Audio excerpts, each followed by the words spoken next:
বিকেলের মিঠে আলোতে পার্কের নির্জন বেঞ্চে বসেছিল আদিত্য।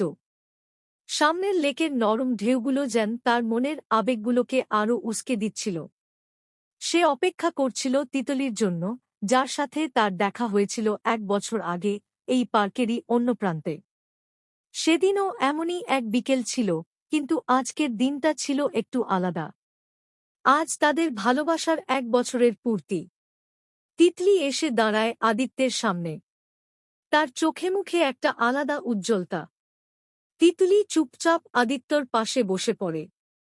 কয়েক মুহূর্তের জন্য দুজনেই কোনো কথা বলে না, শুধুই লেকের জলের দিকে তাকিয়ে থাকে।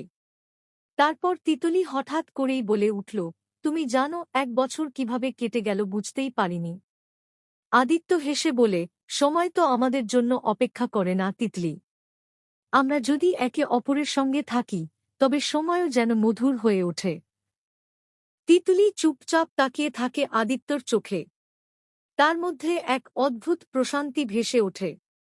এতদিনে সে বুঝতে পেরেছে, তাদের ভালোবাসা শুধু মুহূর্তের আবেগ নয়, বরং এক গভীর বন্ধন, যা দিন দিন আরও দৃঢ় হয়ে উঠেছে।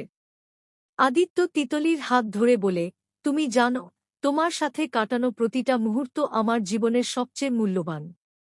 তুমি আমার জীবনের আলো তিতলি। তিতলি হেসে বলে, আর তুমি আমার আশ্রয়। এভাবে দুজনেই চুপচাপ বসে থাকে।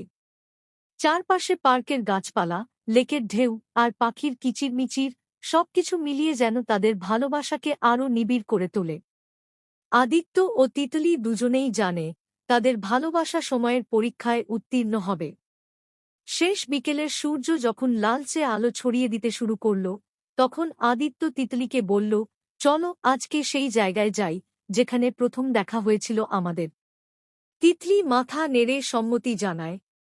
দুজনেই হাত ধরে পার্কের পথে হাঁটতে থাকে। তাদের পায়ের ছাপ যেন মাটিতে এক নতুন গল্প লিখে যাচ্ছিল, একটা ভালোবাসার গল্প যা কখনো ফুরাবে না।